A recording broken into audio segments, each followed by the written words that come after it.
Justice and honesty do not always coincide. Sometimes, even experienced researchers can't tell the truth from a lie. As a result, a person can spend many years behind bars, while the real criminal remains at large, continuing his bloody deeds.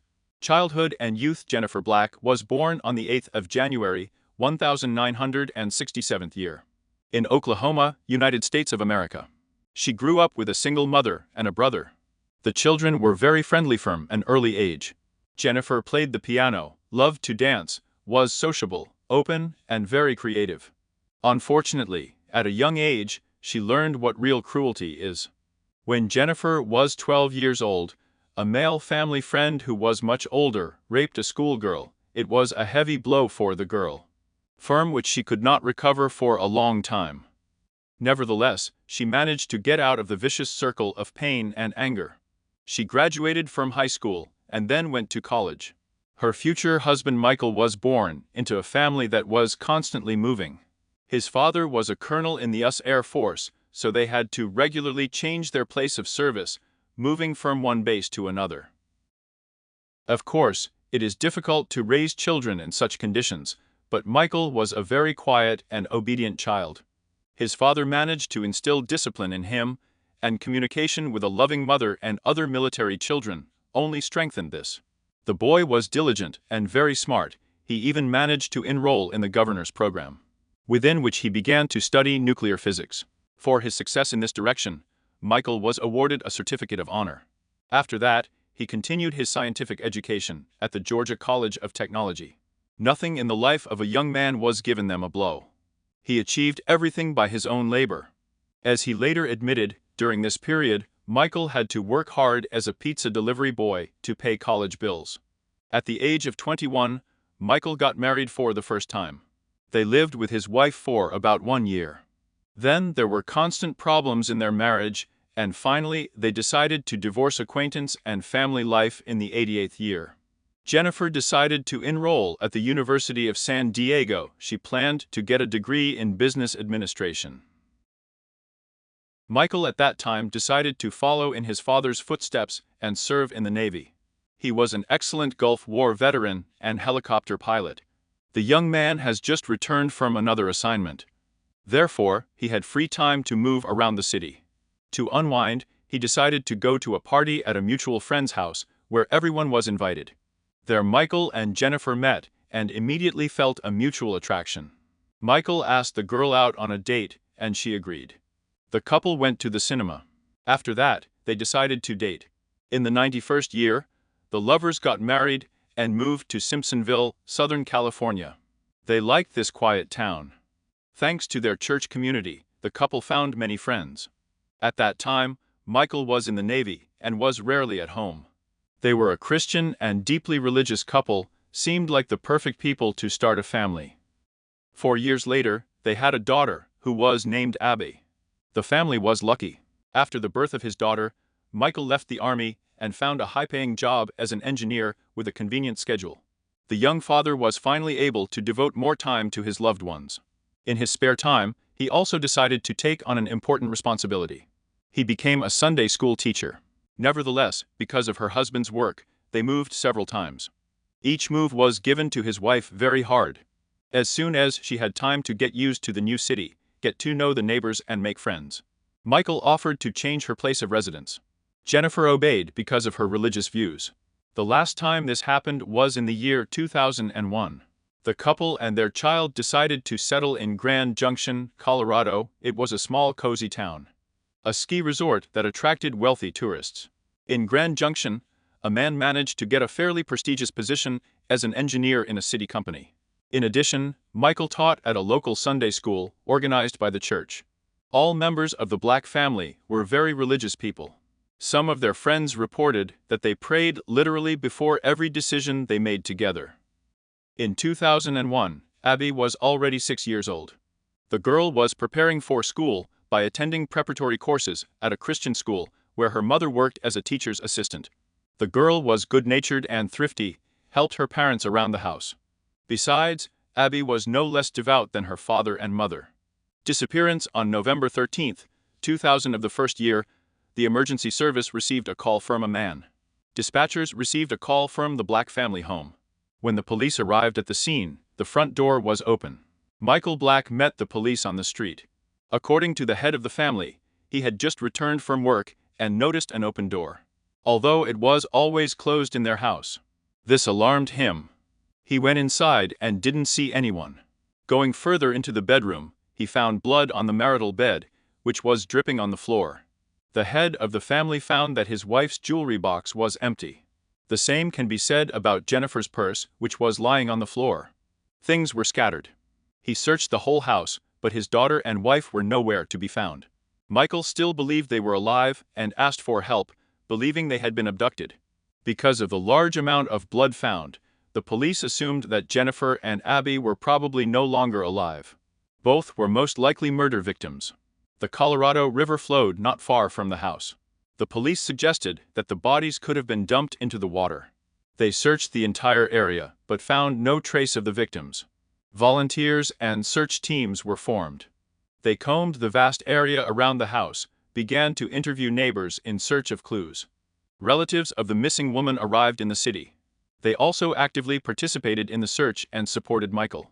At the same time, the criminologists worked in the house of the Black family, where they collected a lot of materials for the investigation. They managed to find numerous traces of blood on the bed, as well as several types of fingerprints that were sent to the laboratory. Investigators talked to neighbors to reconstruct the chronology of the events of that day. But it turned out that they had not seen the missing that day. Michael was at work at the alleged time of the attack. This is confirmed by videos and testimonies of colleagues.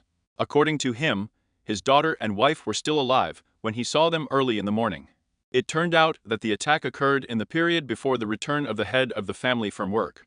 Naturally, the man was not excluded from the list of suspects. As it usually happens in such cases, the closest ones are under suspicion. But it was necessary to check this information carefully. He was interrogated at the police station. Michael gave a detailed chronology of the events of the previous day. According to him, around 19 o'clock, Jennifer got a call from a friend who invited her to a meeting the next day in the evening. Then they watched TV and got ready for bed. About 22 o'clock, the whole family went to their rooms. According to the man, his daughter and wife were still asleep when he got up for work early in the morning.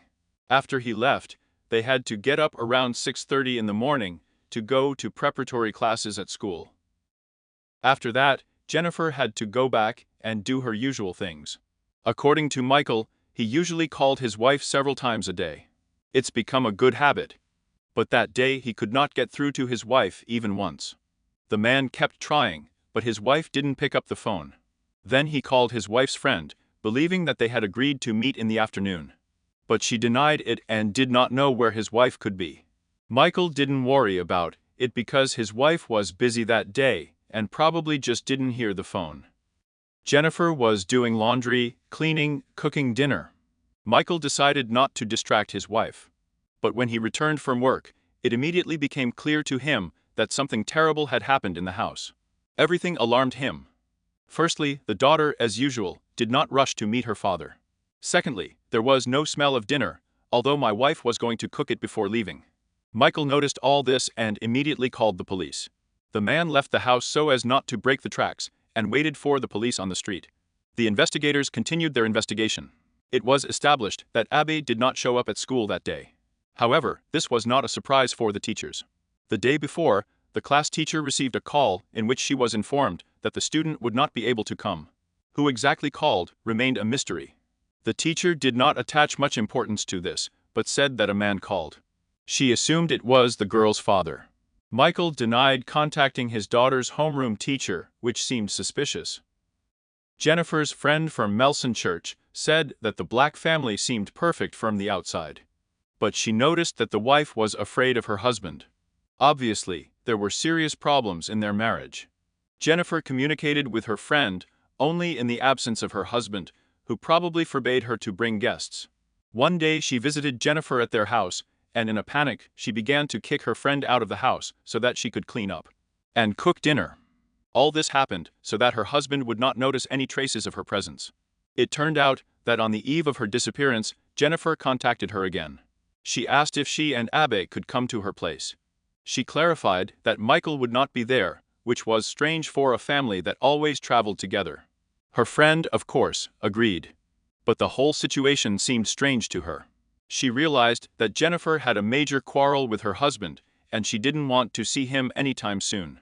But Jennifer never came to her. On the morning of that fateful day, voice messages from Michael addressed to Jennifer were discovered. He wished her a good day and said all sorts of nice things. Investigators believe that at that time both could have already been killed, and the voice messages could have been part of a staged murder, and an attempt to confuse the investigation. A loving father came under suspicion, but he tried to do everything to prove his innocence in the disappearance of the family. The man even talked to journalists. He said he was very concerned about how the police were focusing on him and not even considering other possible suspects. Michael complained that he still doesn't know what happened to his family and where they are, while the real culprit is walking free. The man announced a reward of $3,000 for any information that will help advance the investigation. Despite all this, the investigators found it all a lie. We decided to establish surveillance of the head of the family, evidence and motive. Investigators noted that there was blood on the bed, but there was almost no blood on the walls, which is not typical for stabbings and shootings. Usually the blood splashes in different directions. A DNA test showed that the blood on the bed belonged to Jennifer. When the medical examiners examined the family's van with luminol, they found several blood stains there as well, on the door and in the cabin. The stains were also in the garage, and the blood was Jennifer's. It looks like the van was used to transport the bodies, but only Michael had access to the van. In addition, he drove it to work during the disappearance of his wife and daughter. Forensic experts found 55 fingerprints in the house, most of which belonged to Michael. Among them, there were 17 unidentified prints, 6 of which were very small. They could have belonged to Abby. The man insisted that he did not see anything unusual in the fact that the fingerprints of family members, especially his own, were left in the house where the couple and their child lived. And it really was. Meanwhile, the bodies of the alleged victims have still not been found. The father of the missing family moved to another house during the investigation. He did not return there even after the restrictions were lifted. The man did not put the house in order, explained that it was too hard for him to be there. It was in the hands of the police, because the crime scene remained untouched and could be inspected regularly. During this time, Michael had several conversations with journalists. According to him, the whole situation was like a robbery. Jewelry and money were missing from the house. Moreover, there have been several break-ins in this area over the past year. Michael believed that his family just happened to be in the wrong place and at the wrong time when the thieves broke into the house. Perhaps they scared off the criminals or tried to talk to an uninvited guest, which in his opinion could provoke the robbers to aggression. Despite this, the loving father and husband was still full of hope that his wife and daughter were alive. In his conversations with the media, he constantly quoted lines from the Bible. The man answered all provocative questions that he was not involved in the incident, contrary to the opinion of the police. However, investigators were confident that it was not a robbery. Despite the mess in the house and Michael's statement about the stolen items, no signs of forced entry were found. Usually robbers break into empty houses so as not to run into people or get into trouble. But even if they were wrong, they wouldn't waste time and effort on brutally murdering the tenants, given how much blood they shed, and then hid. In case of a failed robbery, the attackers would simply shoot the victims with one shot and escape. Jennifer's diary was found in the family home.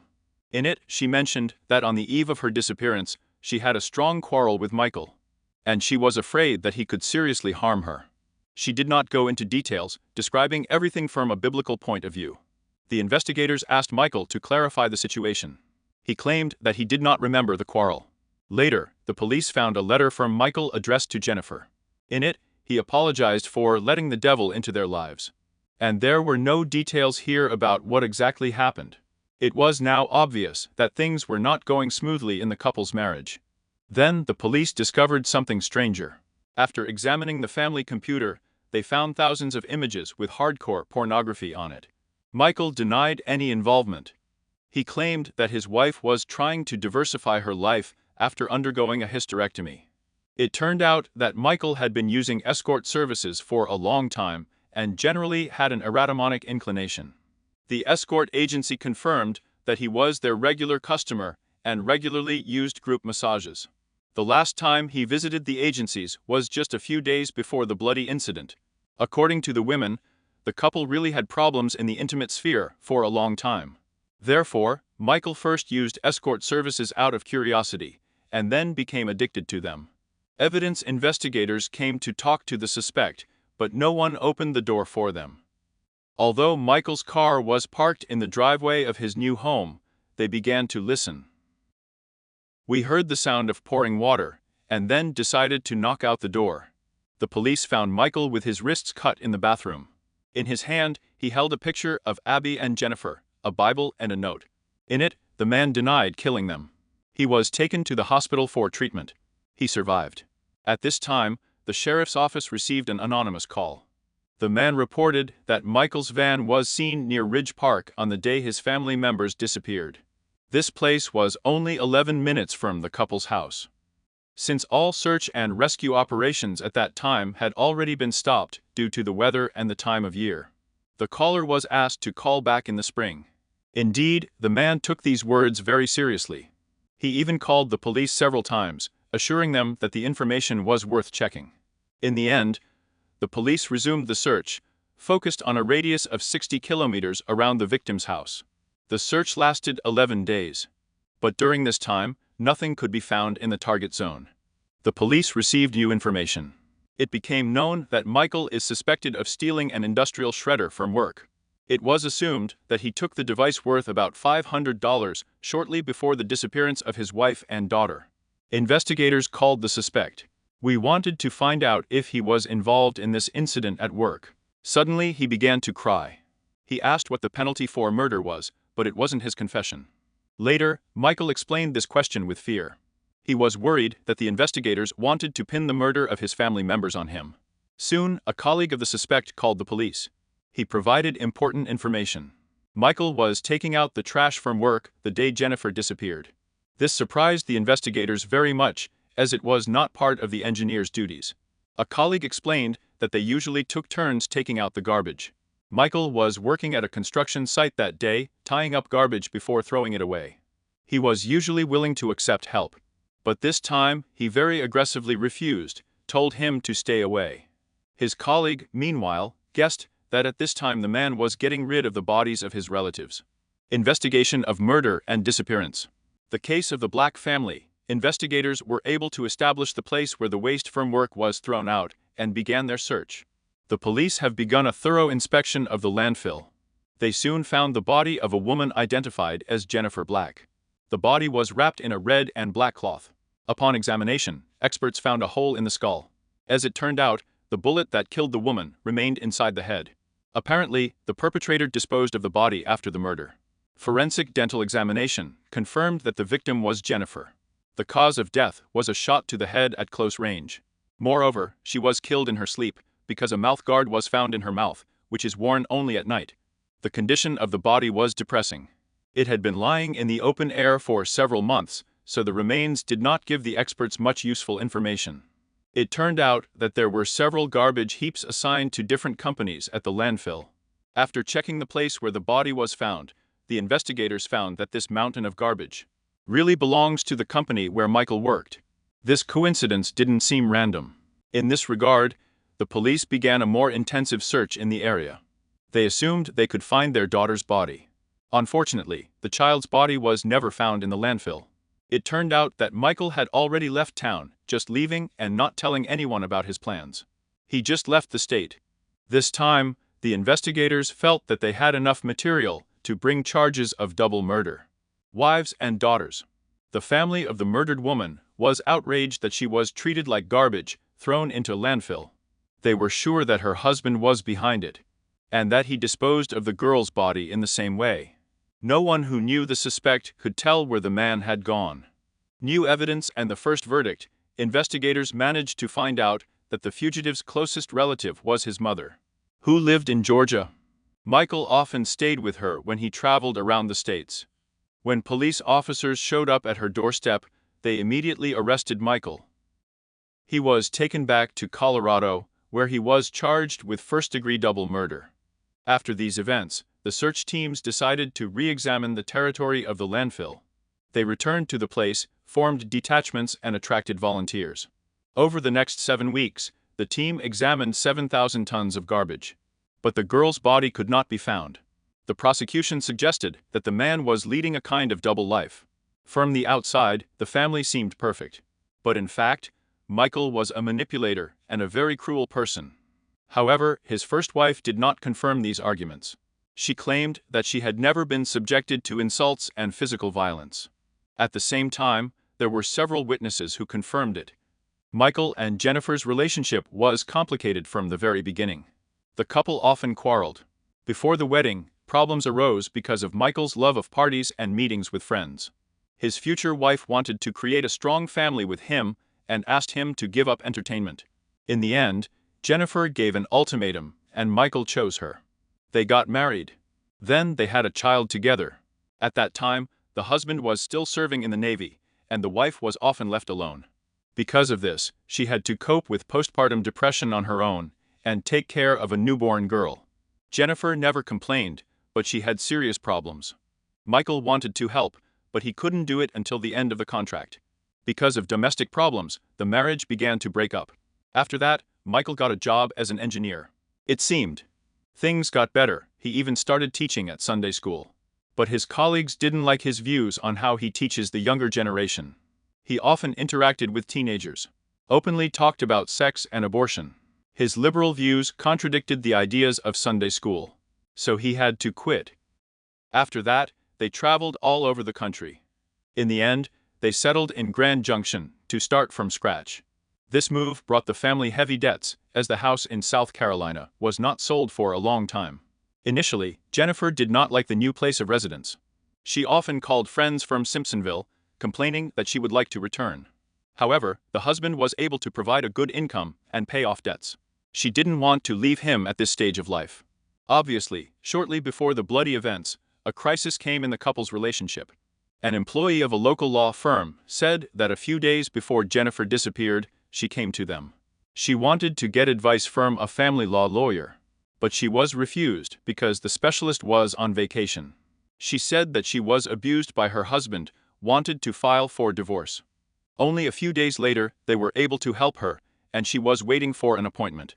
But the woman was gone. The police couldn't find Abby's blood in the house, in the car, or in the garage.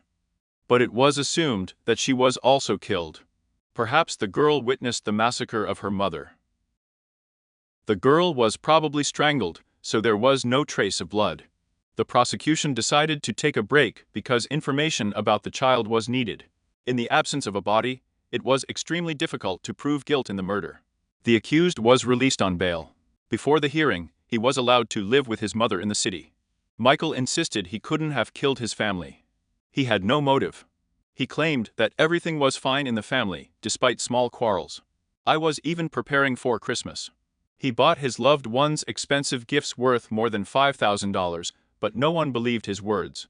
The hearing was scheduled for March 2004 year. It was assumed that Jennifer wanted to break off the relationship, and her husband was against it, which caused the man to have an outburst of anger.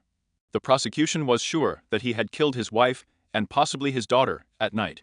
Then he put the bodies in his car.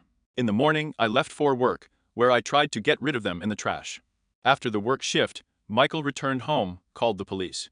Jennifer's mother testified for the prosecution. At first, she supported Michael, but then changed her mind, given the evidence found. The woman claimed that Michael had been bullying her daughter for a long time, especially when he was drunk. During this period, he repeatedly attacked her and strangled her, sometimes to the point of losing consciousness. The daughter often witnessed these attacks. Defense and a new trial, the defender tried to justify his client. He said the perpetrator dragged the body down another street that led in the opposite direction from the driveway. All the traces of blood found, in his opinion, could have been found in Michael's garage and car earlier, as a result of accidental domestic injury. The lawyer claimed that the man who shot the woman dragged the body on his shoulder and then threw it over the fence. However, this direction was clearly visible from the school grounds. Therefore, the prosecution rejected these speculations of the defense. In addition, the woman's blood was found on the driveway and in the garage, but not near the fence. The prosecution insisted that there was clear evidence that Abby had been abducted and was still in captivity, and the mother could have been killed to cover her tracks, or just to thwart criminals. There was another version of the lawyer's theory. Killing the girl could have been a mistake. Next door to the Blacks lived a boy who had been stalked by a stalker for some time. It was possible that the internet stalker still wanted to find him, but just confused the house and killed innocent people. This version was baseless and sounded absurd. After a 12-hour meeting, the jury found Michael Black guilty of murdering his wife. He was sentenced to life imprisonment without the right to early release. On the 16th of April, 2004 year, the trial ended. But Michael Black's story is not. 10 years later, the man was given the opportunity to re-examine the case. All these years, his lawyers have been trying to get an appeal, using all possible loopholes. One of them was the fact that the jury consisted of a blind man, who, obviously, could not fully evaluate the physical evidence at the trial. Another woman deliberately lied during the interrogation. She later confessed to this, saying that the main reason was that she herself had been a victim of domestic violence for many years. Because of this, the jury was biased against Michael, did not delve into the circumstances of the case, voted against it. The verdict was overturned. The parties began to prepare for a new process. The juror who lied at the trial was sentenced for contempt. She received 10 days in prison and a fine of $1,000. Unexpectedly, the defenders offered the court a new suspect. It turned out to be a Mr. B from Montana. He was suspected of committing a number of brutal rapes of girls. They found a list of victims with him. It listed Jennifer and Abby. It became known that he was going to come to Colorado in November of the 2001 year. Presumably, the perpetrator was in the area at the time of the disappearance of members of the Black family. Despite the established fact of his involvement in numerous violent crimes, up to this point, he has never been punished. A retrial and a new suspect. In the 2018 year, a new trial of Michael Black took place. This time, the prosecution brought an expert to the crime scene, who reconstructed the course of events. The expert considered that the location of objects in the house is more like a staged than a real robbery. The hacking was done very clumsily and amateurishly. According to him, Jennifer was shot while sleeping on the marital bed. Then the criminal pinned her down with his weight in bed. The woman's heart eventually stopped. After that, she was taken out of the house, put in a van. The expert could not provide any useful data about the girl, as no traces associated with her were found. Michael's family claimed he was devastated after his wife and daughter disappeared. They were all hugging and crying. It was a very emotional time. None of them believed that he could be involved in the murder of his wife. But the prosecutor couldn't believe it. After all, during the interrogation and trial, Michael was very calm and restrained, did not show any emotions. It was hard to believe that he was crying when he hugged his family. The prosecution regarded his restrained behavior as a sign of guilt. However, according to the lawyer, everyone in the Black family is a reserved person. And this behavior is typical of a conservative man like Michael. The defenders insisted on the bias of the police, who did not even consider other suspects. The lawyer even read out an excerpt from Jennifer's letter to her husband. "My dear husband, the love of my life. There are no words to express my feelings for you. I adore you. I love you. I like spending my life with you. We've been married for almost 10 years. I am your loving and adoring wife." According to the defender, a woman who suffers from her husband's tyranny cannot write like that. Despite the lawyer's best efforts, after the hearing, Michael was again found guilty of murdering his wife and sentenced to life in prison without the right to parole. The lack of evidence and the fate of Abby in parallel, the investigators took up Mr. B, who turned out to be Philip Bruinsma. He was known as a sex offender. Currently, he is serving 20-year sentences for the production and distribution of child pornography, as well as sexual abuse of minors. Philip lured his young victims through his online forum. The police searched his apartment, found a whole list of names of victims. Jennifer and Abby were really on it. The date of the abduction coincided with the approximate time of the disappearance of the mother and the girl, but no evidence of his involvement was found. There are neither his fingerprints nor his DNA at the crime scene. And the handwriting is very different. Even if he was involved, it was unclear how the woman's body could have ended up in the landfill, and exactly where the garbage of the company where the husband worked was thrown out.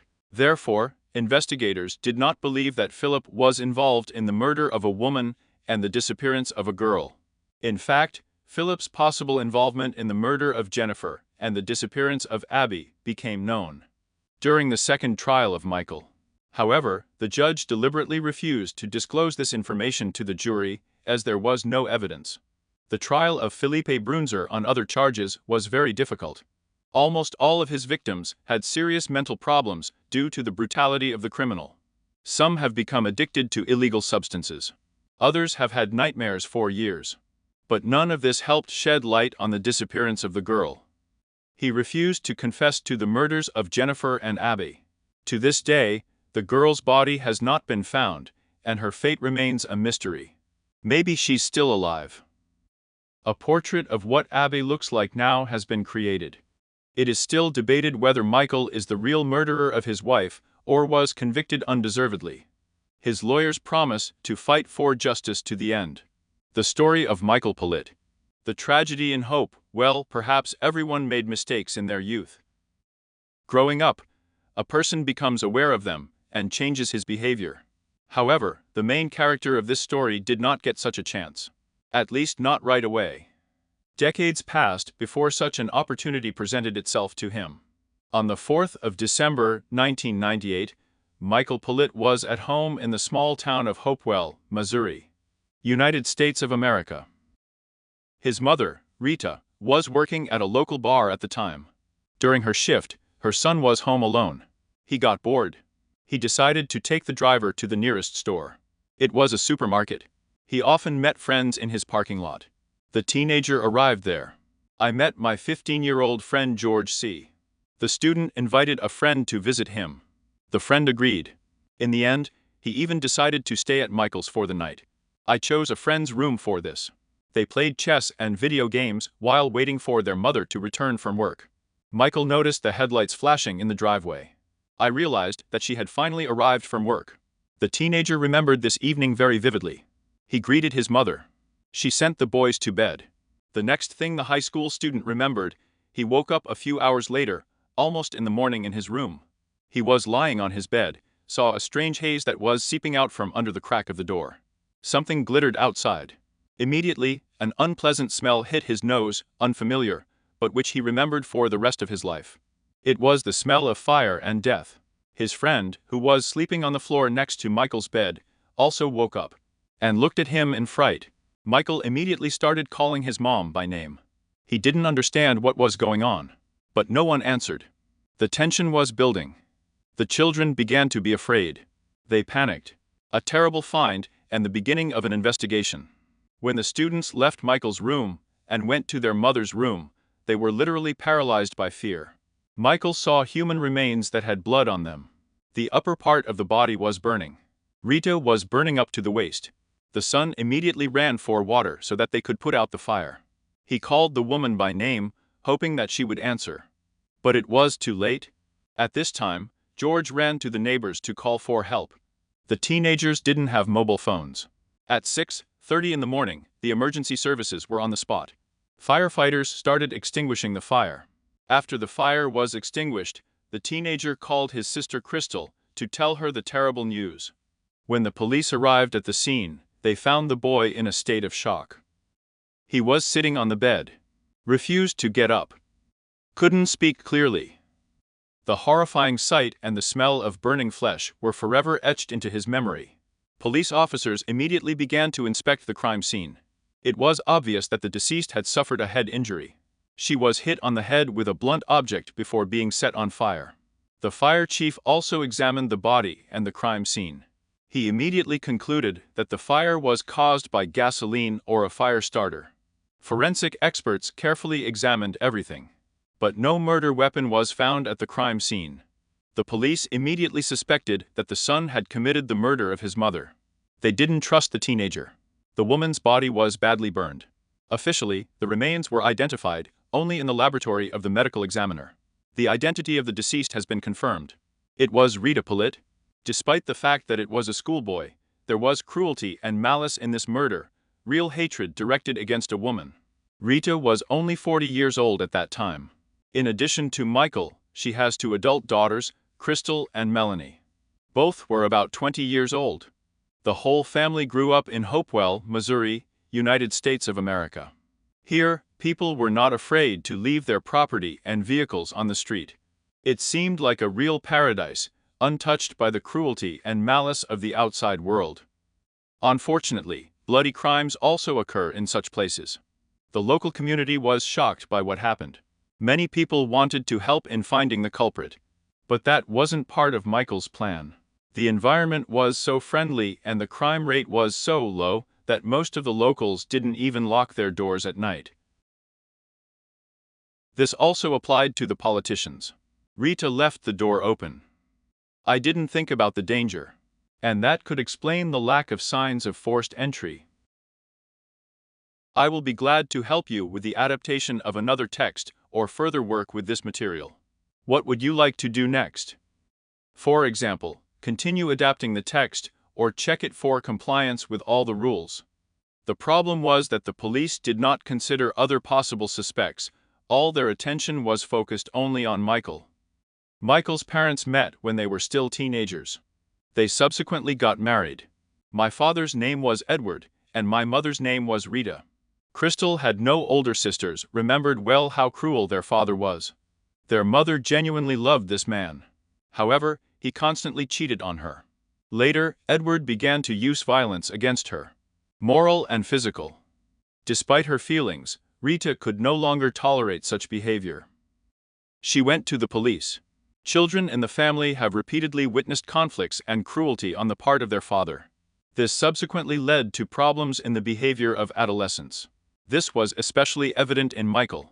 Many believed that the child's behavior was the result of his father's aggression. About 1 year before the tragedy, family relations deteriorated even more. At this time, Michael once saw Edward attack Rita. The man knocked his wife down with several blows. Then he started strangling her. Michael and his sisters were afraid for their mother's life at that moment. The children managed to distract the man. Rita broke free from the death grip. Of course, from that moment on, the marriage was doomed. The woman began to seriously fear for her life and health. In the summer of 1998, after more than 20 years of marriage, Rita filed for divorce. Edward wanted to share custody with his ex-wife. But the children didn't want to stay with their father. Rita, however, did not aggravate the situation. In the divorce suit, she pointed to her husband's infidelities, but did not mention his cruelty and violence that he had used against her for years. Because of this, the court decided to divide custody between both parents. And now the children were forced to visit their hated father Michael, and Josh was taken from the scene of the tragedy to the sheriff's department. The teenagers were clearly not ready to communicate with the police, but the investigators immediately got down to business.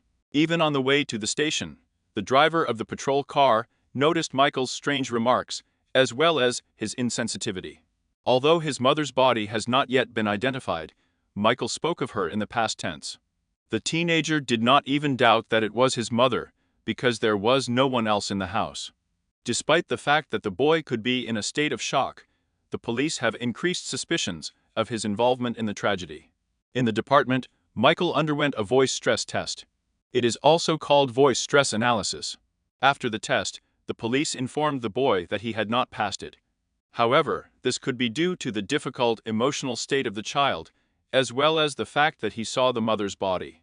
In addition, such tests are controversial. Their results are ambiguous. Usually, they are not taken into account in court. In addition, Michael's shoes were seized. Specially trained dogs found traces of flammable substances on it.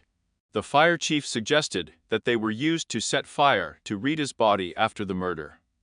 Obviously, in this way the criminal was trying to cover his tracks. The investigators immediately pounced on Michael. They started trying to accuse him of murder. Both students claimed they had no idea what had happened. The interrogations were conducted without the presence of lawyers. According to the teenagers, they stayed in Michael's room all the time. They didn't come out.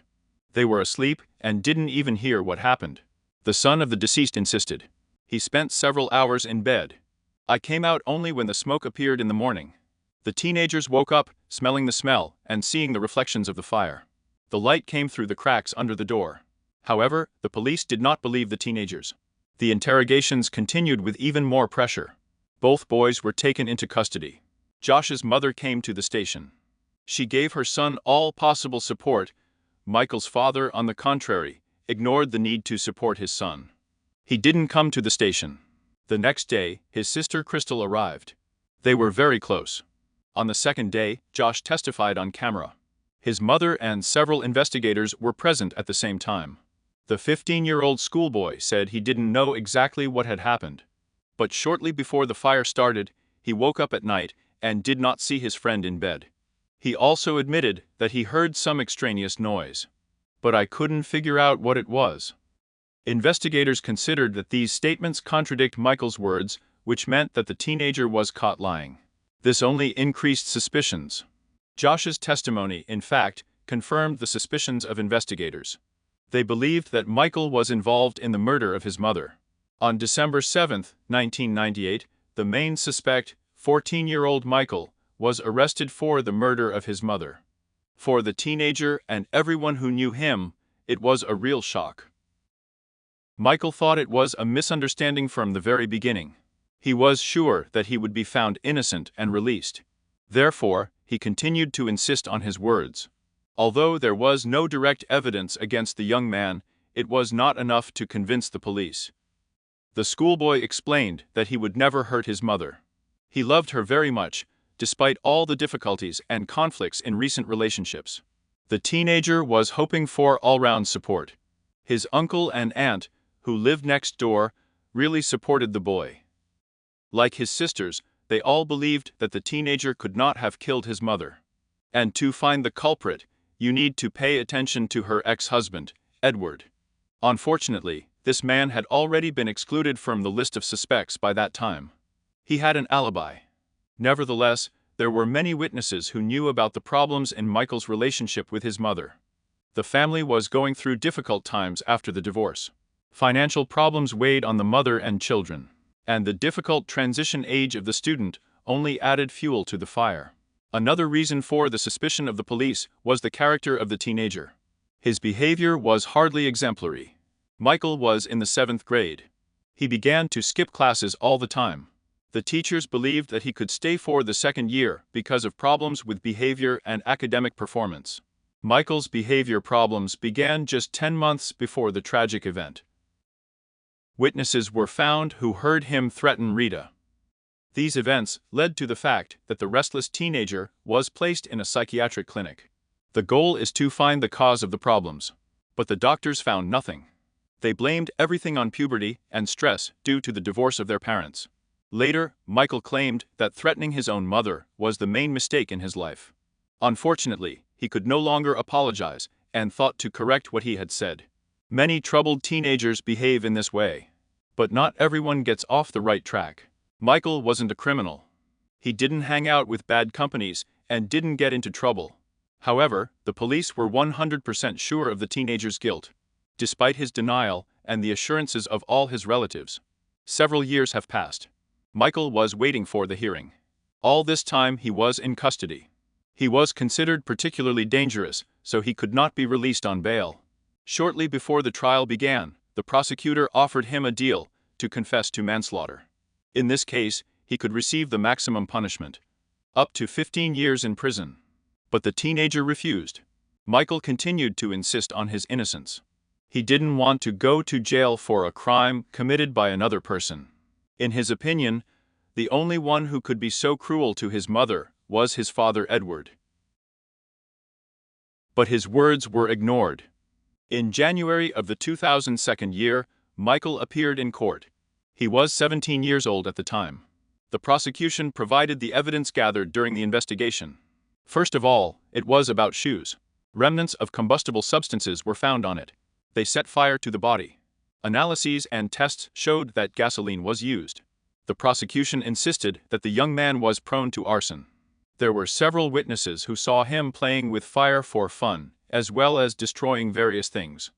A friend of the accused confirmed, just a few hours before Rita returned from work, they used gasoline. They set fire to the grass on the railway tracks. When examining the crime scene, a canister was found. There was still some combustible substance left in it. The defense lawyer explained that gasoline could get on Michael's shoes during games with fire. But this does not mean that he was involved in the arson of the house. The accused did not kill his mother, and he didn't set her body on fire. From the prosecutor, the jury learned about the problems with Michael's behavior as well as about his probable mental illness. However, this has never been confirmed during interrogations. Nevertheless, his threats to his own mother, made shortly before her death, were accepted as important evidence of his involvement in the murder. The young man's hope of avoiding imprisonment was fading before his eyes. The prosecution also claimed Michael tried to kill himself. This happened about a month after the start of his imprisonment. It was assumed that this was caused by a sense of guilt for the massacre of a loved one. One of his cellmates stated that he had heard the confession of the accused, but this teenager was never called to confirm his words. Michael's defense continued to insist on his innocence. However, when it was the turn of the defense, the young man refused to testify in court. He couldn't control his excitement. Failing to pull himself together, he could cause serious harm to himself. The jury could decide that he really has something to hide. One of the main evidence of the prosecution was a video recording of Josh's testimony. It was made 3 years ago. Oddly enough, the young man himself was not even invited to participate in the process. The position of Michael's lawyer was uncertain from the very beginning. It seemed that he did not have enough information about his client or did not believe in the innocence of the student. The defense relied on the lack of direct evidence from the prosecution. And it really was. No murder weapon or other serious physical evidence was found. In addition, no blood or other traces were found on the clothes of the accused, which could indicate an attack. The teenager also had no injuries indicating a fight with the victim. The prosecution regarded this as a sign of a sudden attack from behind. Rita just didn't have time to react. The trial lasted 3 days. After that, the jury retired to reach a verdict. They couldn't make a decision for a long time. The case was extremely controversial. It turned out to be very difficult to come to a consensus. The jury found Michael guilty of second-degree murder. But since he refused to cooperate with the prosecutor, the young man received the maximum possible sentence of life imprisonment. Michael was shocked by this outcome. He accused the court of an unfair verdict. He considered himself a victim. Nevertheless, he was forced to serve his sentence in a Missouri prison. Of course, no one listened to him anymore. This high-profile case has attracted the attention of several human rights activists. They were convinced of Michael's innocence. Unfortunately, the teenager's appeals were rejected. Gradually, human rights activists lost interest in this case. It is worth noting that the state system of execution of punishments is considered extremely cruel. From the first days of his incarceration, Michael was faced with the harsh realities of local prisons. They are among the strictest and most dangerous in the United States. After the young man's confession, he had a quarrel with his cellmates on the first day. In addition, they tried to rape him. He did not feel safe, but he understood that he had to adapt, otherwise he would not survive. He needed to appeal, he wanted to live in freedom. The young man was determined to survive this life stage. He continued to insist that he was convicted by mistake. He was far from prison rules. But I quickly came to the conclusion that it is necessary to behave rougher and tougher, as well as to get tattoos for myself. So it was accepted among other prisoners. The young man just wanted to protect his life. Michael repeatedly turned to his father for help. But Edward did nothing to help his son. Only after 10 years of imprisonment, the situation changed for the better. At this time, Michael appealed to the human rights organization Innocence. It deals with the rights of wrongfully convicted persons. The young man's appeal immediately attracted the attention of several lawyers. They carefully analyzed the case materials. Experts have found several obvious shortcomings in the work of the investigative bodies and the prosecutor's office. Human rights activists were sure that all the controversial statements that the young man made after his mother's death were the result of his unstable psyche, as well as the shock of what he saw. Besides, it was obvious that he was still a child at the time. His mother's skull was literally crushed, and the 14-year-old teenager simply did not have the necessary physical data. He couldn't have inflicted such damage on an adult. It also looked suspicious that Michael's friend Josh could have listened to the noise of the struggle. That meant she just wasn't there. Rita was immediately knocked out with one punch by someone taller and older than a 14-year-old schoolboy. Even the opinion of the fire chief was questioned. He believed that the body was set on fire with gasoline because by the time rescuers arrived, the fire had already been extinguished, and all the supposed fuel had burned. The prosecution's arguments were based solely on assumptions. Obviously, the service dogs couldn't tell what exactly they smelled. The lawyers even wanted to challenge the main evidence of the prosecution, traces of gasoline on the teenager's shoes. According to the defenders, methods based on the use of chemical reagents were used in the study of the soles of shoes. It was assumed that this method was not accurate enough, and traces of some polymers used in the manufacture of shoes could be mistaken for gasoline. Later, even the state forensic laboratory agreed with these statements. In fact, solvents and adhesives were used in the manufacture of Michael's sneakers. They have a strong resemblance to gasoline in composition. But this information was not widely known in the 90s. Only one thing raised questions: the alleged confession in a juvenile colony. One of Michael's cellmates told about him. As it turned out, it was just an ambiguous phrase. Everyone who heard it interpreted it in their own way. There was also a video with Josh's words. The young man communicated with police officers and journalists repeatedly. This was both before and after the sentencing of his friend. He confessed. At the age of 15, he was constantly interrogated by investigators. Each time it lasted for several hours and was very tiring. My friend was very afraid. This fear was exploited by the police. The investigators clung to every word.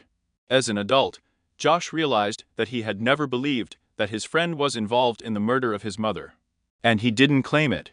Even if he woke up in the middle of the night and Michael may have really not been in bed, this does not mean that the schoolboy killed Rita at that time. Perhaps a friend was going to the toilet at that moment. In the end, Josh explained. He's not sure if he could even see an empty bed in the dark. And Michael could just lie under the covers. Josh continued to sleep until they both woke up from the smoke. Josh supported Michael to the last. He believed his friend was innocent. Unfortunately, the police have built such a scheme.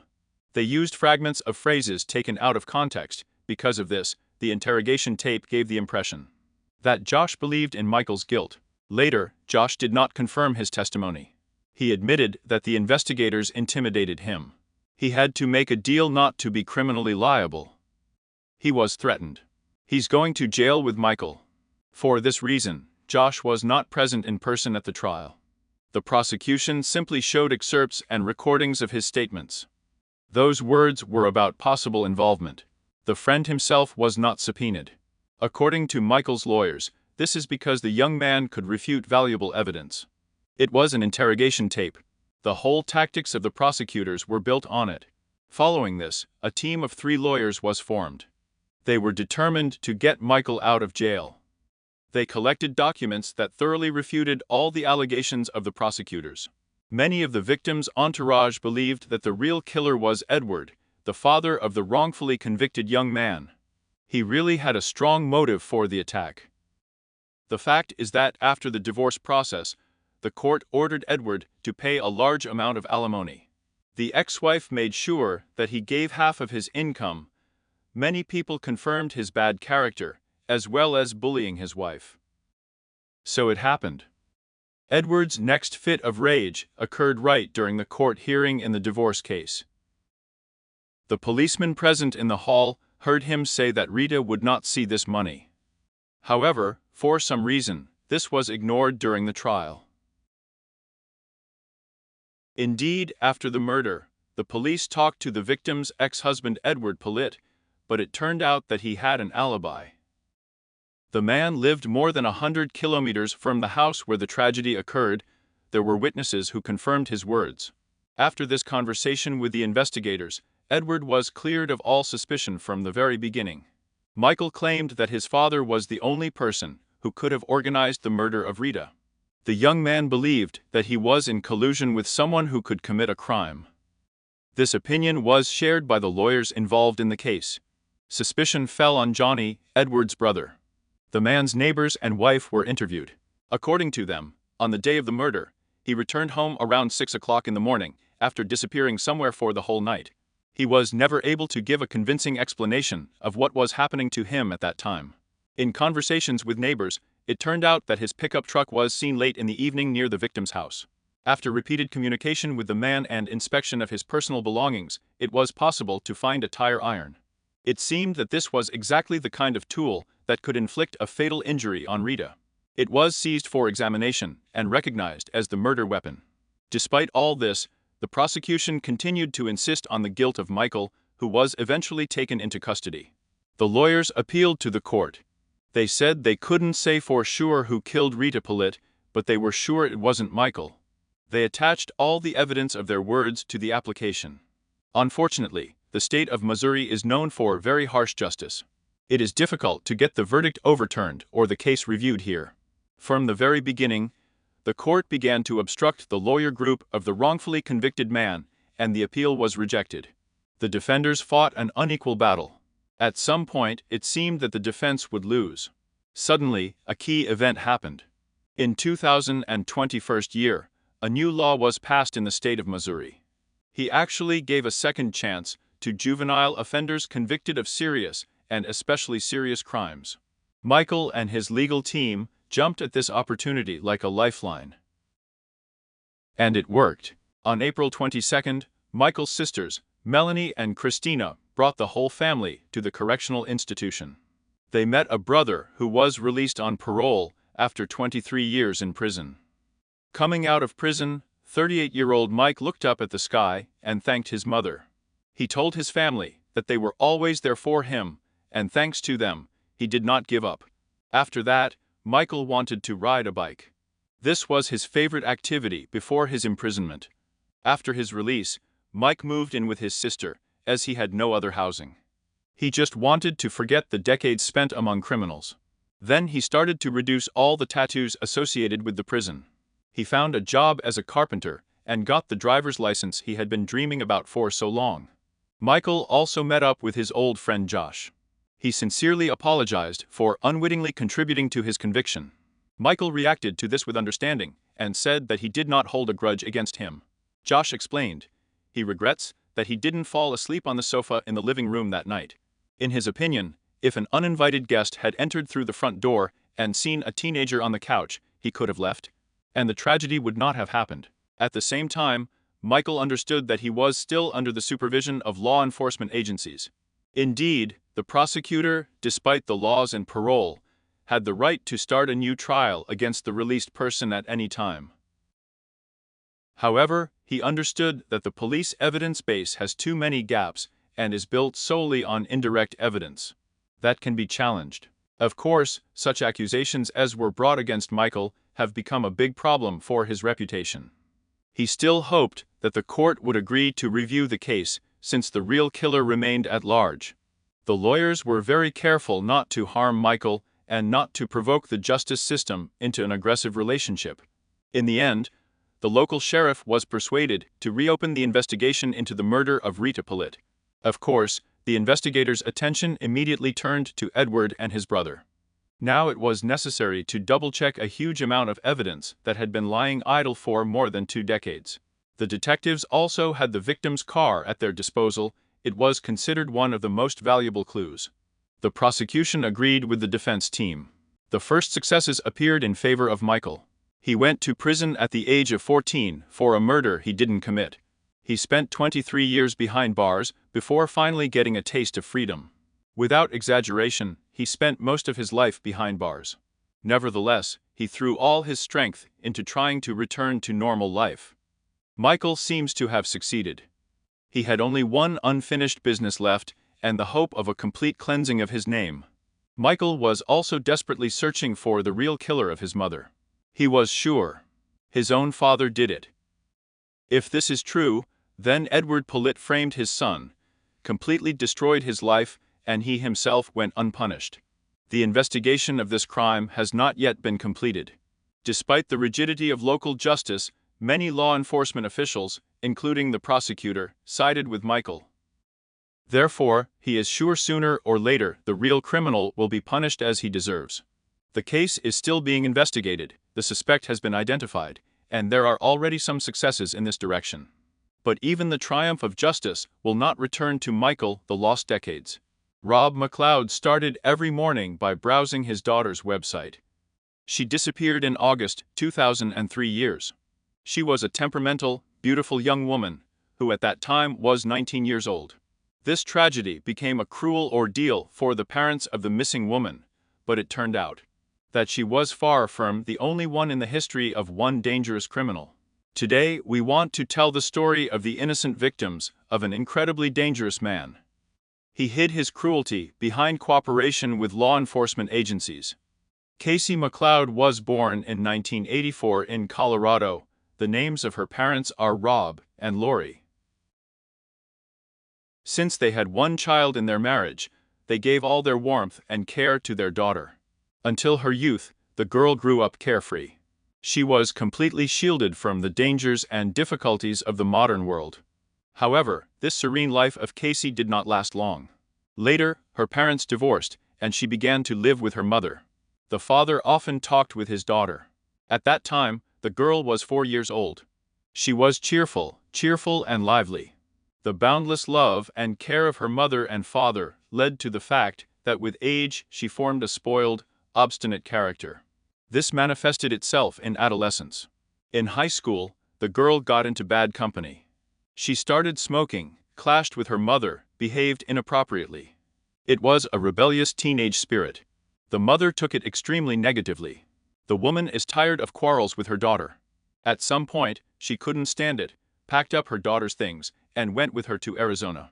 They decided that Casey would stay with her aunt for a while. Casey's new home was Phoenix. Here her behavior returned to normal. The girl met Tabitha Martin. They got along well and eventually became best friends. At that time, they were both 16 years old. From the first days of friendship, the girls got along great. They became very attached to each other. We went to school together, worked together in a restaurant.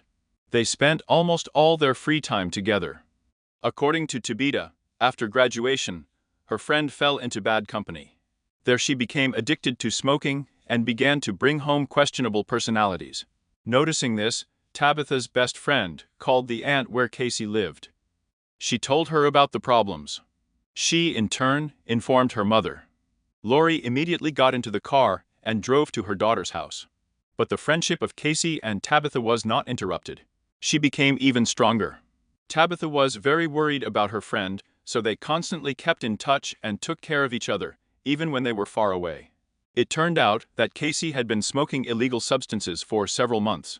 In her opinion, she was a victim of circumstances, unlike ordinary addicts. She thought she could overcome her problem. After living with her father for a few months, she came to her senses and returned to her mother. It turned out that while Casey was in the care of her father, her mother met a new man named Scott and dated him. This man was charming, kind, caring. Life seemed to be getting better. They began to live together. Casey found a new job, broke up with her bad company a long time ago, where she used drugs. But after a while, the lie was revealed. The parents found illegal substances in the house, and there was a major conflict between them and their daughter.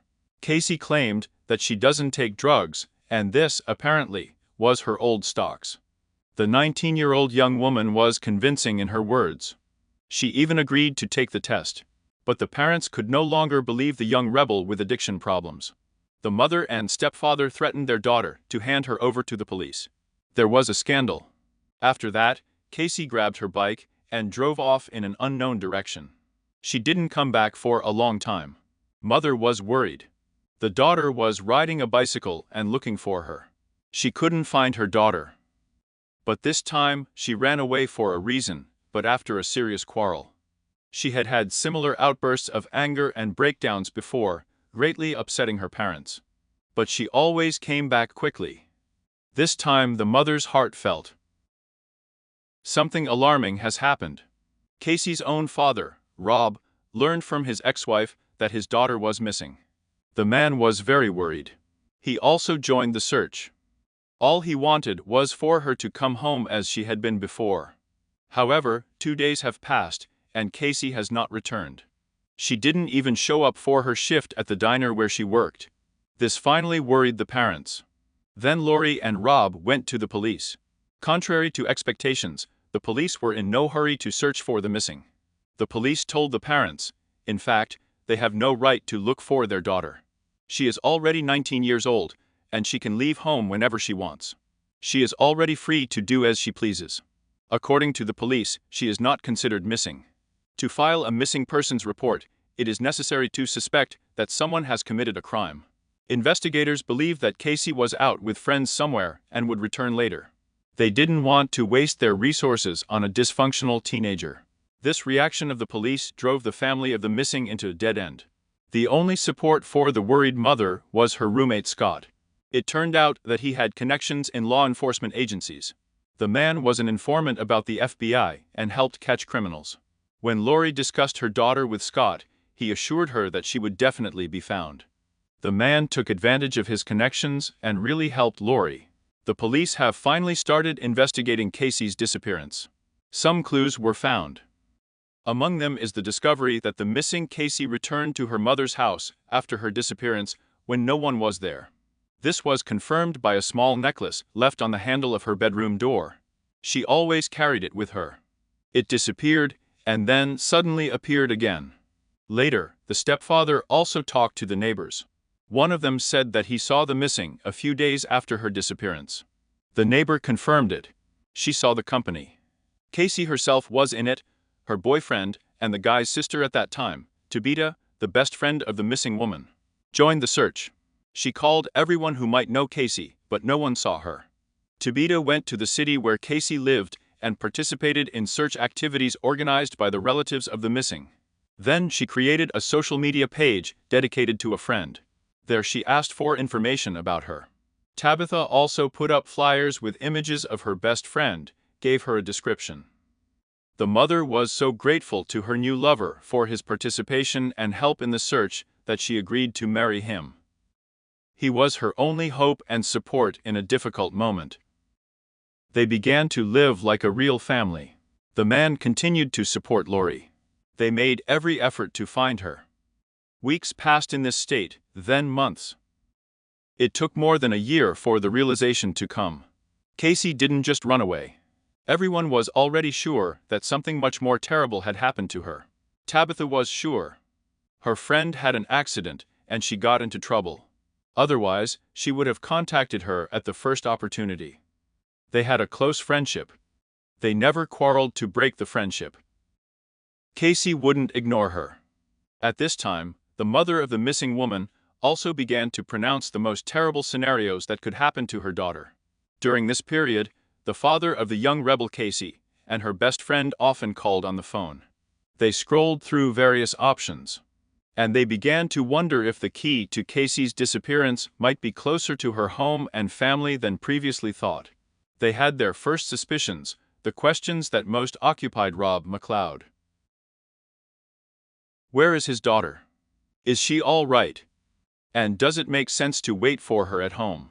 What the man didn't know was that another father from Colorado had completely different experiences. His name was Howard Emery. He lived near their town. He lost touch with his daughter in an equally mysterious way. And much earlier than Casey disappeared. Her name was Len, and she disappeared at the age of 24, just 7 months before Casey disappeared. Howard also replayed the events leading up to the incident in his head. His daughter was an excellent student. She even managed to graduate from school a year ahead of schedule. She went to college. There she was distinguished by her intellectual abilities. But then the girl began to have difficulties. Her mother had health problems that prevented her from graduating from college. Len had to take care of her mother, help her. So she dropped out of school. In addition, she lost a promising job as a veterinarian's assistant. Her life went downhill. But at that moment, nothing mattered to her except her mother's health. She dreamed of restoring her mother to health. Then I planned to sort out my other problems, recover in college, find a new job. But life has prepared new surprises for her. Submissive Lynn met a cruel boyfriend. She completely fell under the influence of the manipulator. She married him.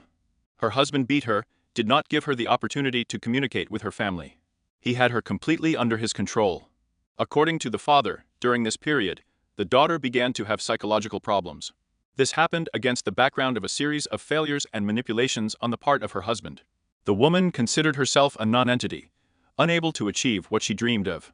The husband's suppressed flax reduced her self-esteem to a minimum. As a result, the woman found the strength and left the domestic tyrant. Their marriage broke up in 2002 years. But it didn't make it any easier. Len's father was worried that his daughter had started a relationship with another bad guy, an ex-convict named Stephen Haller. At the same time, Len became interested in speleology. It became an outlet for her. She got the opportunity to find something new and radically change her life. On January 16, 2003, Len left her parents' house in her car. She went on a trip. She wanted to go to Mexico with friends to do caving with a group of professionals. However, only 2 weeks have passed. Len's father got a call from the Utah Sheriff's Office. The man was informed. His daughter's car was found outside the federal highways in the canyon. The car was identified by the license plate. Her owner was very fond of Dalmatian dogs, which was reflected in the unique inscription on the number. According to the policeman, most of his daughter's belongings remained in the car. Linen clothes and everything else, including equipment. But the woman herself was not there. It seemed quite disturbing. The sheriff told Howard everything he could find out during the inspection of the scene. It looked as if Len had deliberately pulled off the road and drove straight into the canyon. Boot prints and tire tracks from another vehicle were found.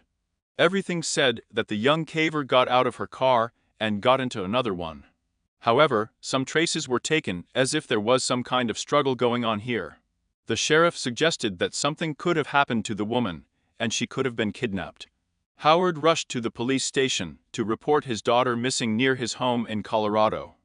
However, the man's father also did not accept the application, believing that his daughter was just having fun and would soon return home. Then the man was forced to start his own investigation. Starting his own investigation, he first checked the woman's banking history and collected all available data. According to the payment traces, the father was able to reconstruct the route of her trips weeks before the call to the police. Howard was confused. Everything pointed to the fact that his daughter was leading a double life. She didn't go to Mexico. Instead, 7 days before going to the police, she traveled to the western states. During this time, she wrote out many false checks and spent thousands of dollars from her father's credit card. This behavior was completely atypical for Lena. She was economical and modest in spending. Her father gave her the card only for emergencies in case she needed finances. Therefore, the man was sure that either pressure and blackmail were exerted on her, or someone else was withdrawing the money. His daughter simply could not commit such a thing and spend such large sums. In the course of his searches, Howard was able to access her email. He found out that a few days before Lena left, she sent several letters to her cousin. They contained hints of problems. At the same time, Lena assured her cousin that a certain Hannibal was protecting her, and everything was fine. The father did not understand at all who he was talking about. The search for connections and the dangerous truth. At that time, her boyfriend Stephen, whom the woman met after her divorce from her ex-husband Tyrant, was still in custody. He was serving time for distributing prohibited substances. His father visited Stephen in prison to talk. Perhaps he could give at least some clues. A friend told him, Hannibal is the nickname of one of his acquaintances. He is a very cruel man. If Lena contacted him, she's in great danger. He advised to contact the police immediately. Hannibal was his former cellmate. He could kill a person very easily and quickly, and also knew many who would not hesitate to commit murder on his behalf. However, a friend of the missing woman, despite the pleas of his father, refused to name the identity of this mysterious Hannibal. He was afraid for his life. Then, alarmed, Howard turned not to the police, who had ignored him earlier, but to the Federal Bureau of Investigation. He told the FBI agents everything he knew about Hannibal. But they didn't believe him either, considering everything a fiction. The father's fears were ignored again. The FBI did not deal with the case of the missing 24-year-old girl. A common tragedy and new suspicions. Both fathers continued their independent searches. The discovery of Hannibal's mysterious identity has given these independent investigations a new meaning. Later it turned out that this mysterious stranger worked for the Federal Bureau of Investigation. He was married to Laura McLiz, the mother of the missing Casey. Hannibal's real name turned out to be Scott Kimball. Even Lori herself by that time began to suspect his involvement in the disappearance of her daughter. Her doubts did not appear immediately, but much later, after the wedding. From time to time, he made terrible jokes and said strange things that scared the woman, and forced her to ask questions to her new husband. Lori often felt that something was wrong with her new husband. He answered all the questions related to the disappearance of his daughter in a confused way. And then, searching his belongings, the woman found Scott's work uniform and Casey's personal diary, which should not have been in his possession. A mysterious informant and secrets of the past. Surprisingly, it took a full 6 months before ex-husband Rob Mackles reported. Casey wasn't just missing for the whole weekend when she was last seen. Scott himself left on the same days. This later gave Rob the idea of his involvement in a possible crime. These were not the only events related to the man that worried those who knew him. At the beginning of the 2006 year, he appeared in a criminal case that was investigated in Lafayette, Colorado. The police first drew attention to him while investigating a case of check fraud. Scott had connections with the Federal Bureau of Investigation as a criminal informant. In addition, it turned out that the man was a fraudster who spent most of his life in prisons in the western United States. However, it was not possible to catch Hannibal right away. He was on the run. An arrest warrant was issued for the suspected informant, but it took more than 2 months to track down the man. To detain him, it took participation in a large-scale chase that took place along the Coachella Valley in California. But the criminal was still stopped and detained. But the experienced criminal did not give up, even while in handcuffs. A chain of disappearances. Unfortunately, the investigation into the involvement of the arrested man in several cases of the disappearance of young women did not begin immediately after the work of the investigators. The list of missing persons has been replenished with another named Jennifer Markham. She disappeared several years ago from the field of view of relatives and friends. This also happened in Colorado.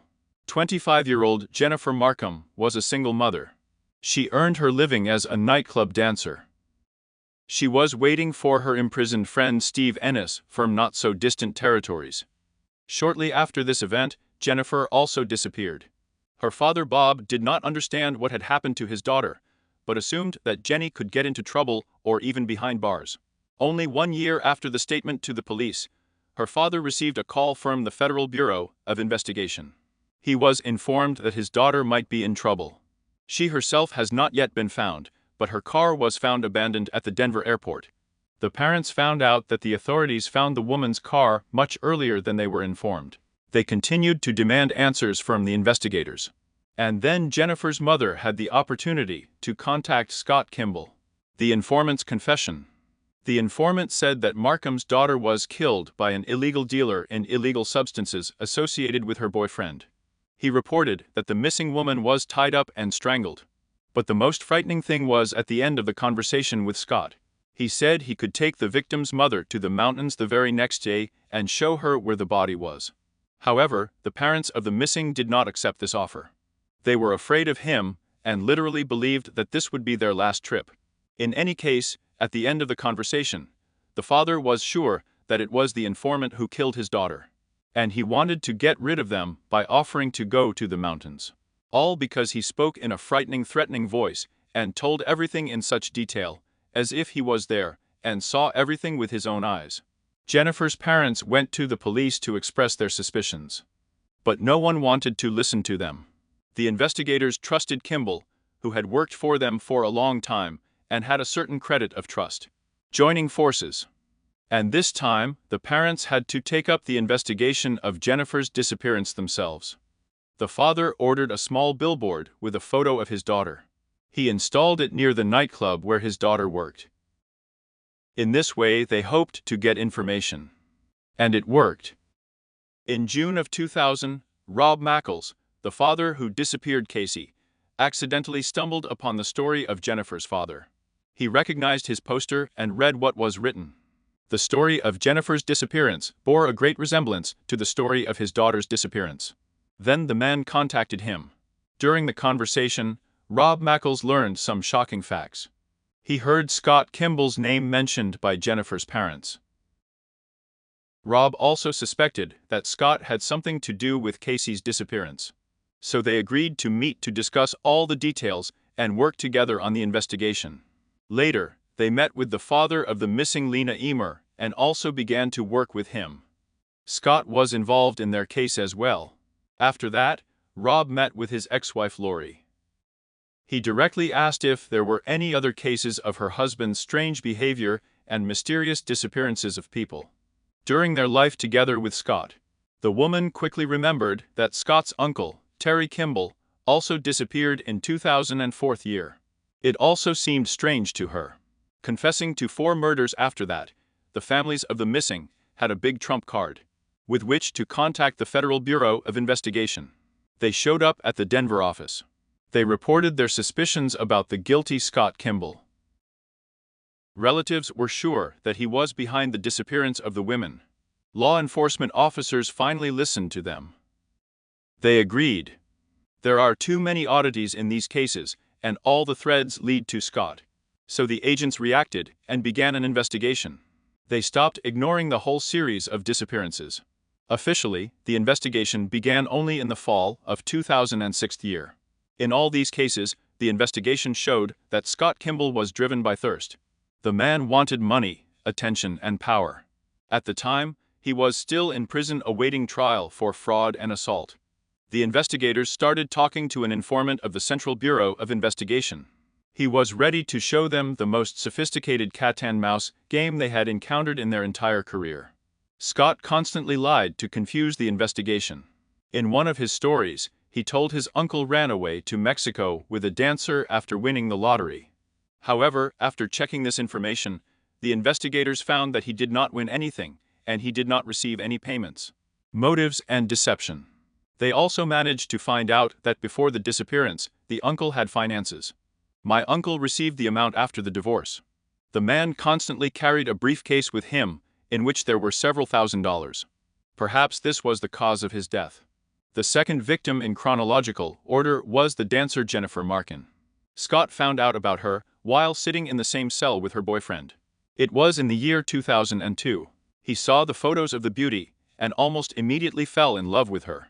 He began to reassure his cellmate. He will be happy to help her find a normal, well-paid job. A cellmate gave him the opportunity to help. But Scott's real motive was to take possession of this woman alone. At that point, Kimball convinced law enforcement that Jennifer and his cellmate were part of a criminal scheme. He claimed to have exposed a criminal gang involved in contract killings. Surprisingly, the FBI agents believed the criminal.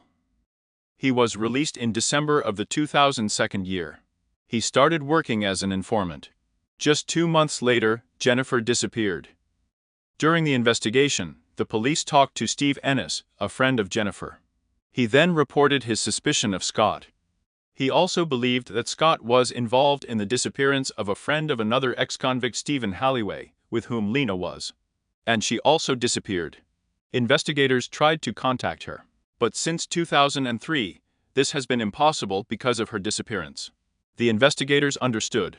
She was another victim of Kimball. Lena's photo was found on Scott Kimball's laptop finds and confessions. However, law enforcement agencies had neither the bodies of the missing, nor evidence, nor even the confession of the criminal himself. They kept literally pulling information out of him bit by bit.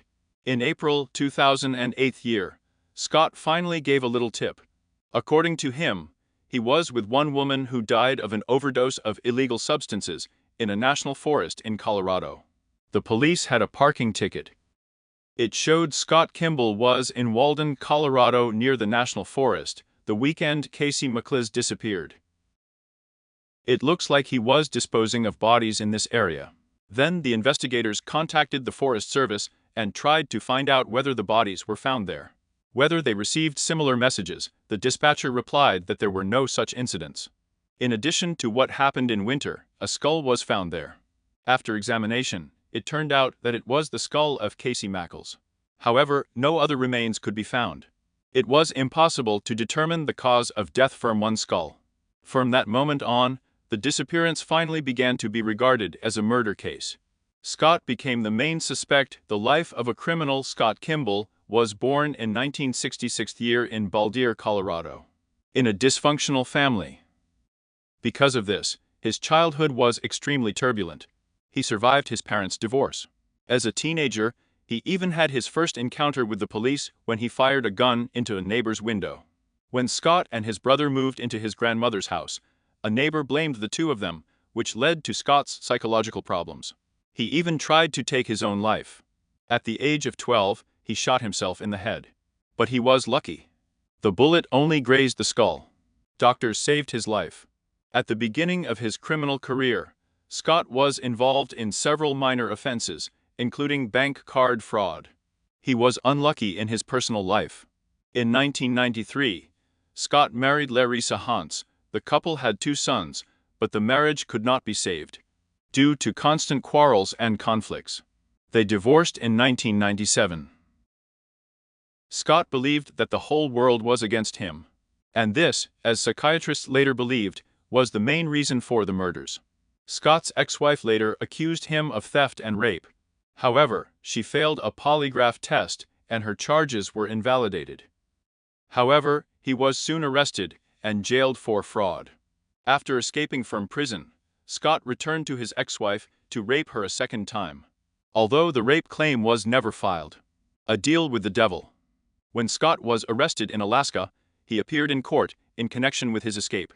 While incarcerated in Alaska, Scott convinced the FBI that he would spy for them. Thus, he got off with a short term. However, this transaction was extremely reckless, because after his release, Scott committed 4 horrific murders.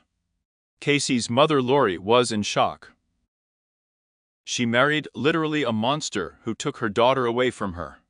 And for a long time, I didn't even know about it. So much this man was able to charm her with his charm.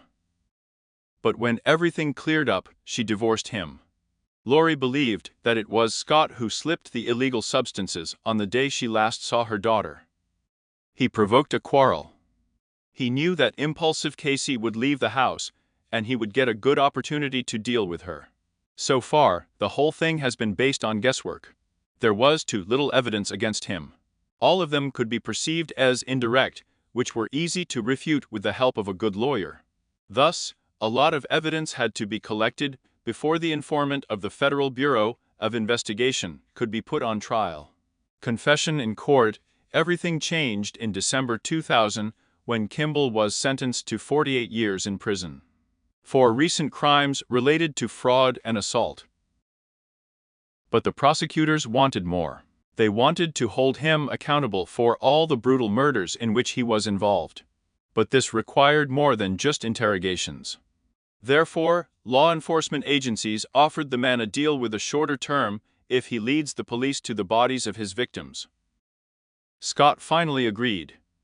In the winter of 2000, he pointed out the places in Astuta Canyon where the remains of Casey and Jennifer can be found. A thorough search led the police to a single boulder lying in a ravine. Bones and a woman's hair clip with a piece of torn hair were found under the stone.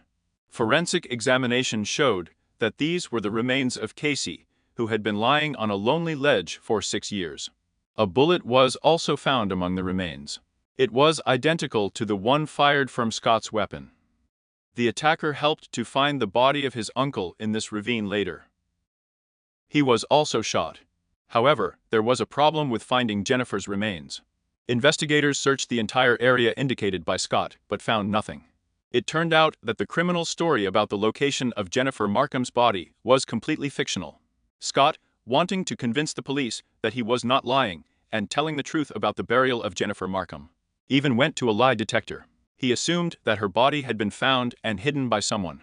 However, investigators believed that he was deliberately preventing them from finding Jennifer's body. He had a special affection for her. In any case, in October of the year 2009, the families of the killer's victims gathered in court. Finally, they were able to see Hannibal, who took the life of their daughters, from the front rows. The parents of the victims testified. They reproached Scott for ruining their lives. Scott Kimball was charged with second-degree murder. As part of the deal, he pleaded guilty to involvement in the murders of 4 people. He was sentenced to 70 years in prison. He will be able to get out on parole in 2082nd year. According to his case, he will probably spend the rest of his life behind bars. In his speech, the criminal stressed that he is not a serial killer. Scott admitted that he only killed his uncle Terry, and he had only an indirect relationship to the death of women. He spoke of his female victims in riddles. He didn't explain what it all meant. The accused called them part of a mechanism. But he did not disclose exactly what his goal was and how he worked. It was obviously some kind of criminal scheme. It followed from the course of events that they died of an overdose. But there were big doubts about this. Scott even said that he was helped, but refused to name which other people were involved in the incident. What the prosecutor did not expect was very simple. There was simply no explanation for the act. According to forensic psychiatrists, this man killed women because of an unhealthy sexual attraction. For this reason, it was difficult for him to talk about what he had done, and he did not even consider it murder. The search for Jennifer Markham's body continued even after Scott's sentencing. However, her remains were never found. Scott Kimball's sons gave an interview. They openly said that their father tried to kill one of them, Justin, when he was only 10 years old. His father hit him on the head with a metal object. The boy lost consciousness. Then, Scott took his son to the hospital and tried to throw him out of the car at full speed. Justin suffered severe injuries and was put into an artificial coma. But a miracle happened: he survived. When Justin came to his senses and told this story, no one believed him. It became clear to the already adult son that his father wanted to receive a payment of $50,000. On the life insurance policy of the boy, Scott was the sole beneficiary. Scott Kimball is suspected of involvement in several other murders of women committed during that period in Colorado. According to the police, he could take the lives of up to 25 people. The bodies of some of the victims were found with knots tied with rope, which resembled the knots used by Kimball. In the murder of his uncle Terry, one of the women was wrapped in a baby blanket. He was identified by Scott's son. Investigators are sure that there were many more victims. Thank you for your attention. Be careful and take care of yourself.